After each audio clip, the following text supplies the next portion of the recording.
Shri Tuljabhavani complex 1 BHK 2 BHK and shop project by Shri Tuljabhavani developers Gavantiwada opposite Asha park near Bharadnaka Malvan Sindhudurg. आपल्या स्वप्नातील घर प्रत्यक्षात। Contact details for booking 9773 71 27 27 9404 15 53 77 9969 16 05 16 9404 44 80 27। Gyandeep शिक्षण विकास मंडळाचे पुरस्कार केंद्रीय राज्यमंत्री नाईक यांच्या हस्ते मान्यवरांना प्रदान करण्यात आले। सावंतवाडीत सोहळा संपन्न झाला।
माझा तालुका चंदगड आणि त्यांचा तालुका गडगाव मी इतका जवळचा संबंध आहे आणि त्याने आम्हाला निमंत्रण दिलं आमच्या कार्यक्रमाला यायचं आहे।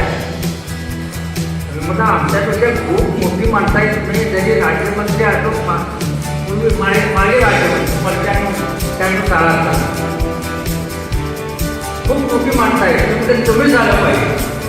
तर एवढा आग्रहाचा संबंध असल्यामुळं जवळचा संबंध असल्यामुळे आग्रह असल्यामुळे तुमचा सन्मान करण्यासाठी, कारण तुमचा सन्मान हा काही सोपा सन्मान नाही आहे। निरनिराळ्या क्षेत्रामध्ये तुम्ही उत्तम काम केलेलं आहे आणि त्या कामाचा सन्मान आहे। हा काही मूर्तीचा सन्मान नाही आहे, कामाचा सन्मान आहे।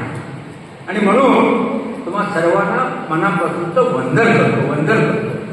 म्हणून या चंदगड, आग्रा, गडगड, सावंतवाडी आज गोवा हा मराठी भाषेचा प्रदेश आहे सर्वसामान्य आणि चालीरीती सर्वसामान्य सारख्याच आहेत जवळपास। आता आमच्या इथे ह्याच्यात पाहिलं आमच्या गावाशेजारचा एक मुलगा माझं गाव शेजारी आहे आणि म्हणून आणि ती प्रेरणा इतर लोकांनी इतर कार्यकर्त्यांनी घ्यावी आणि ह्या तालुक्याचा, या समाजाचा, या जिल्ह्याचा विकास व्हावा, समाजाचा विकास व्हावा ही एक भावना या संस्थेच्या संस्थेच्या संस्थापकांची आणि या संस्थेच्या कार्यकारी मंडळाची निश्चितपणे त्यांचा सुद्धा खऱ्या अर्थानं सन्मान करावा लागेल, त्यांचा सुद्धा त्यांना शुभेच्छा द्याव्या लागतील। कारण ही एक कल्पना समाजामध्ये उत्तम काम करणारे, सार्वजनिक काम करणाऱ्या कार्यकर्त्याचा गौरव करणं हे सहसा काम कोण करत नाही। तुम्हाला सांगतो तो काय लोक असं म्हणत असेल किंवा काम करतो काहीतरी त्याला फायदा असतो, काहीतरी फायद्यासाठी काम करत असेल असं एक लोकांची भावना असते। पण ती भावना या संस्थेतून न ठेवता एक सार्वजनिक काम करणाऱ्या कार्यकर्त्याचा सन्मान करणं ही एक भूमिका ठेवून तुम्हाला सर्वांचा त्या ठिकाणी सन्मान करण्यात आलेला आहे असं मला स्वतःला वाटतं। आणि म्हणून मी एवढंच म्हणेन, आता खूप वेळ झालेला आहे, जास्त वेळ घ्यायची आवश्यकता मला वाटत नाही, खूप वेळ झाला आहे किंवा सर्वांना सर्व ज्यांना ज्यांचा ज्यांचा सन्मान झाला त्या सर्वांना मनापासूनच्या शुभेच्छा देतो. ज्ञानदीप शिक्षण विकास मंडळ गेली 18 वर्ष हे उत्तम असं कार्य या शिक्षण क्षेत्रात करत आहे. या शिक्षण संस्थेचं नाव खूप वेळा ऐकलं, पदाधिकाऱ्यांच्या पण भेटी पुष्कळ वेळा झाल्या आणि या सगळ्या संबंधातून आज मला इथं या कार्यक्रमाचे या सरकार सोहळ्याचे अध्यक्ष म्हणून बोलावलं. त्याबद्दल या संस्थेचे अध्यक्ष इतर सर्व पदाधिकारी त्यांचं मी मनापासून आभार व्यक्त करतोय की या कार्यक्रमात तुम्हाला सर्वांना भेटण्याची संधी प्राप्त झाली. ज्यांनी समाजात काहीतरी चांगलं व्हावं या हेतूने आपलं योगदान वेगवेगळ्या क्षेत्रात देऊन हे सामाजिक कार्याची जाणीव समाजाला या माध्यमातून करून दिली. परमेश्वरानं आपल्याला सुंदर असं जीवन दिलं आहे. हे जीवन कशासाठी याचा जर आपण विचार केला तर हे जीवन कितीतरी योनी फिरून हा माणसाचा जन्म आम्हाला मिळालेला आहे.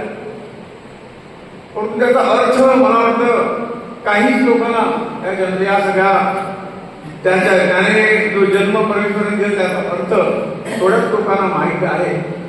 येणं जगणं आणि निघून जाणं त्याच्या पलीकडे आणि हे सगळं कार्य आधी छान पद्धतीने होत होतं. सर्व प्रकारचे संस्कार कुटुंबातूनच आपल्याला मिळत होते. आज कुटुंबाची व्यवस्था सुद्धा म्हणजे तशी काही संयुक्त कुटुंब पद्धती हळूहळू नाहीशी होत आहे. मुलगा लग्न झाला की तो वेगळा राहायचा विचार करतोय आणि विभक्त कुटुंब पद्धती जर आपण सर्व काही सरकारवर सोडलं, सर्व काही वेगवेगळ्या यांच्यावर सोडलं की हे सगळं मला करून दिलं पाहिजे असं मग कधी चालणार नाही. त्यामुळे समाजात जागृत राहून जे जे आपल्याला शक्य आहे समाजामध्ये मी 4 लोकांना प्रोत्साहित करू शकतो. इथं राजाराम मोरजी आहे, त्याने जो विषय इथं मांडला तो खूप महत्वाचा आहे. आपल्या मध्यमवर्गीय समाजामधनं शिक्षणाची कमतरता आहे आणि हल्ली याच काही वर्षामध्ये मध्यमवर्गीय समाज असू दे किंवा त्याच्या खालचा समाज असू दे या लोकांना शिक्षणापासून वंचित राहावं लागतं त्याच्या परिस्थितीमुळे. परंतु ते शिक्षण या सगळ्या गोष्टीची गुरुकिल्ली आहे ते जर नसेल तर समाजामध्ये जगणं मुश्किल आहे. हे सगळं काही मान्यवरांनी जाणलं आणि या अशा या ज्ञानदीप शिक्षण संस्था विकास मंडळ सारख्या संस्था या संस्थेने खूप प्रयत्न करून आज शिक्षणाचे दरवाजे सामान्य माणसाला उघड करून दिले. हे एक मोठं कार्य आहे आणि त्यासाठी सुसंस्कारित शिक्षण संस्काराशिवाय शिक्षणाला काही अर्थ नाही. आपण किती जर डिग्र्या मोठ्या घेतल्या आणि त्या घरच्या माणसाला जर संस्कार नसेल, त्या मुलाला जर सुसंस्कारित केलं नसेल तर घेतलेलं शिक्षण हे व्यर्थ जातं. उदाहरण विचार करू की शिक्षण खूप घेतलं, LLM झाला, डिग्री घेतली आणि कुठेतरी एका बॅचलरला लागला तर त्या कुटुंबाची परिस्थिती काय होते मला वाटतं आपण जवळ बघितलं असेल. आणि त्यामुळे या सगळ्या गोष्टीला शिक्षण खूप आहे पण त्याला संस्काराची जोड नसेल तर त्या शिक्षणाला उपयोग स्वतःलाही नाही, स्वतःच्या कुटुंबाला नाही आणि समाजाला नाही. पण हे सगळं बोलून सुद्धा आजच्या सरकारमध्ये आणि या संस्थेने असा एक सुंदर असा योग इथं निर्माण करून दिलेला आहे की समाजात अशा पद्धतीने असंही काही असतंय हे कोणाला माहीत नसतं. मी माझं कुटुंब मॅक्झिमम त्याच्या पलीकडे जे काय आहे ते कोणाची हे पुजत नाही. त्यामुळे ही जनजागृती फार आवश्यक आहे. मी हा समाजाचा घटक आहे, माझ्यावर काहीतरी समाजाची जबाबदारी आहे आणि ती जबाबदारीतून मला मुक्त व्हायला काहीतरी समाजकार्य केलं पाहिजे ही भावना प्रत्येकाच्या मनात आज रुजवली पाहिजे. आणि म्हणूनच आज ज्यांचा इथं सत्कार जात आहे चांगलं कार्य केलेलं आहे. हे अशी संख्या या सगळ्यांची संख्या वाढली पाहिजे तरच हे समाजात जे काही चांगलं आहे ते चांगलं वरी शिक्षण हे पाहिजे. शिक्षणाचं काही होत नाही परंतु अशा विचारांची लोकांची संख्या वाढली पाहिजे समाजामध्ये आणि म्हणूनच अशा लोकांना त्याच्या पाठीमागे प्रेमाची थाप मारण्यासाठी अशा कार्यक्रमाची गरज असते आणि तो उत्कृष्ट असा कार्यक्रम ते नाईक साहेबांनी त्या ज्ञानदीप शिक्षण मंडळाच्या माध्यमातून तिथे ठेवलेला आहे. आमचे दिवसभरातले सर्व अपडेट्स, ताज्या घडामोडी आणि थेट लाईव्ह पाहण्यासाठी सबस्क्राईब करा, लाईक करा कोकणचं नंबर 1 महा चॅनल कोकण 7 लाईव्हचं YouTube चॅनल.